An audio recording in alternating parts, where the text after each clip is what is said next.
ವಿಶೇಷವಾಗಿ ನಮ್ಮ ಇಳಕಲ್ ಪತ್ರಕರ್ತರೆಲ್ಲರೂ ಎದುರು ಮನೆ ಕೊಡ್ತಾರ. ವಿಶೇಷವಾಗಿ ನಮ್ಮ ಇಳಕಲ್ ಪತ್ರಕರ್ತರೆಲ್ಲರೂ ಎದುರು ಮನೆ ಕೊಡ್ತಾರ.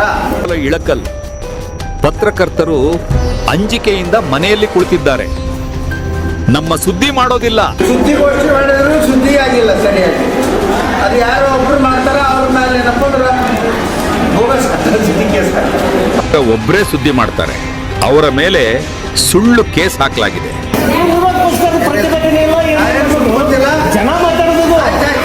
ಇಳಕಲ್ ನಗರದಲ್ಲಿ ಎಷ್ಟು ಮಂದಿ ಪತ್ರಕರ್ತರು ಮಾಧ್ಯಮದವರು ಇದ್ದಾರೆ ಅನ್ನೋ ಕನಿಷ್ಠ ಮಾಹಿತಿಯೂ ಇಲ್ಲದೆ ಆಧಾರರಹಿತ ಆರೋಪ ಮಾಡೋದು ಮಾಜಿ ಶಾಸಕರ ಶೋಭೆ ತರುವುದಲ್ಲ. ವಿಶೇಷವಾಗಿ ನಮ್ಮ ಇಳಕಲ್ ಪತ್ರಕರ್ತರೆಲ್ಲರೂ ಎದುರು ಮನೆ ಕೊಡ್ತಾರ.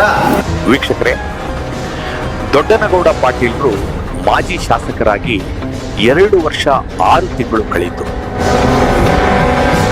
ಕ್ಷೇತ್ರದ ಪರವಾಗಿ ಅವರು ನಡೆಸಿದ ಹೋರಾಟಗಳೆಷ್ಟು, ಅವರು ನಡೆಸಿದ ಪತ್ರಿಕಾಗೋಷ್ಠಿಗಳೆಷ್ಟು, ತಮ್ಮ ಬೆಂಬಲಿಗರಿಗೆ ಅನ್ಯಾಯವಾದಾಗ ಧ್ವನಿ ಎತ್ತಿದ ಸಂದರ್ಭಗಳೆಷ್ಟು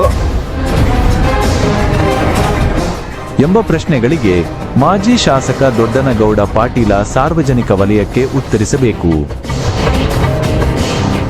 ಜನತಾ ಧ್ವನಿ ಸ್ಪಷ್ಟವಾಗಿ ಹೇಳ್ತಿರುವುದೇನೆಂದ್ರೆ, ನೀವು ಈಗ ವಿರೋಧ ಪಕ್ಷದ ನಾಯಕ ಎಂದನ್ನು ಮರೆಯಬೇಡಿ. ಕೇವಲ ತೋರಿಕೆಗೆ ಜಿಲ್ಲಾಧಿಕಾರಿಗಳಿಗೆ, SP ಅವರಿಗೆ, ಮೈನ್ಸ್ ಅಂಡ್ ಜಿಯಾಲಜಿ, ಲೋಕಾಯುಕ್ತರಿಗೆ ದೂರು ಕೊಡದೆ ರಾಜಕಾರಣಿ ಕೆಲಸ ಅಲ್ಲ. ಅದು ಸಾಮಾನ್ಯ ವ್ಯಕ್ತಿ ನೋಡ್ತಾರೆ. ಈ ಕ್ಷೇತ್ರದಲ್ಲೇ ಜನರ ಸಮಸ್ಯೆಗಳನ್ನ ಅಲಿಸಿ ನೀವು ಆರೋಪ ಮಾಡಿದ ಅಕ್ರಮಗಳಲ್ಲಿ ತೊಡಗಿದ್ದಾರೆ ಎಂದು ಹೇಳಲ್ಪಟ್ಟವರು ಮತ್ತು ಅಧಿಕಾರಿಗಳ ಜೊತೆ ನೀವು ಸೇರಿದ್ದಕ್ಕೆ ಯಾವುದನ್ನು ವಿರೋಧ ಮಾಡುತ್ತಿಲ್ಲ ಎಂಬ ಅನುಮಾನ ಹುಟ್ಟುತ್ತಾ ಇದೆ. ಚುನಾವಣೆಯಲ್ಲಿ ಸೋಲಿನ ಬಳಿಕ ಬೆಂಗಳೂರಿಗೆ ತೆರಳಿ ಅಲ್ಲೇ ಹೆಚ್ಚು ಕಾಲ ಉಳಿದು 2-3 ದಿನ ಮಾತ್ರ ಇಳಕಲ್ಲಿಗೆ ಬಂದು ಕೆಲವೇ ಆಯ್ದ ಪತ್ರಕರ್ತರನ್ನು ಕರೆಸಿ ಪತ್ರಿಕಾಗೋಷ್ಠಿ ಮಾಡಿ ಹೊರಡುವುದು ನಿಮ್ಮನ್ನೇ ನಂಬಿದ ಕ್ಷೇತ್ರದ ಜನತೆಗೆ ಮಾಡಿದ ಅನ್ಯಾಯ.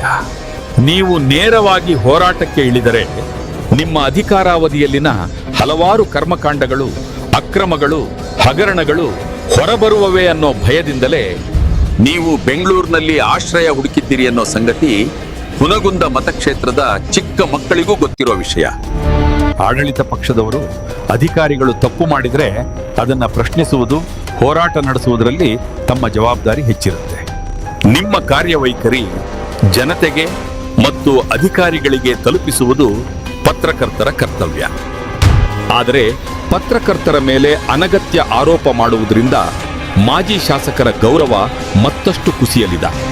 ಮೊದಲು ನಿಮ್ಮ ಕರ್ತವ್ಯವನ್ನು ಅರಿತು ಕಾರ್ಯನಿರ್ವಹಿಸಿ. ಇಲ್ಲವಾದರೆ ಮಾಜಿ ಎಂಬ ಪದವೇ ನಿಮ್ಮ ಶಾಶ್ವತ ಗುರುತಾಗಿ ಉಳಿಯಲಿದೆ.